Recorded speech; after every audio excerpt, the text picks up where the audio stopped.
છું અને આજે આ કાર્યક્રમ જે છે એ વિદ્યાર્થીઓના ઇનામ વિતરણ અને સન્માનનો કાર્યક્રમ રાખેલો છે અને અહીંયા વરાછા વિસ્તારમાં અભયનગરની વાડી ખાતે રાખવામાં આવેલો છે.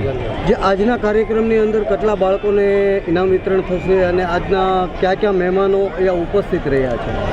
અહીંયા જે આયોજન કરવામાં આવેલું છે ઇનામ વિતરણ અને સન્માનનો કાર્યક્રમ એ જે છે જુનિયર કેજીથી માંડી અને કોલેજમાં ભણતા તમામ વિદ્યાર્થીઓનો જે છે એ જે લોકો એના અભ્યાસક્રમમાં પ્રથમ ક્રમ, બીજો ક્રમ અને તૃતીય ક્રમ અને કોઈ પણ ડિગ્રી મેળવેલ એ તમામ લોકોનું સન્માન કરવામાં આવે છે.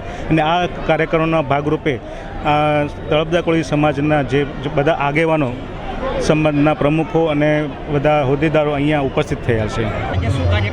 આજે મકવાણા પરિવારનો 15મો સ્નેહ મિલન કાર્યક્રમ કરવામાં આવ્યો બાળકોના પ્રોત્સાહન ઇનામ બાબતે.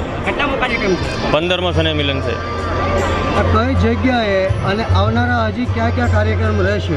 હજી પણ આગળ કાર્યક્રમ રહેશે મકવાણા પરિવારના બાળકોના ઇનામ વિતરણના.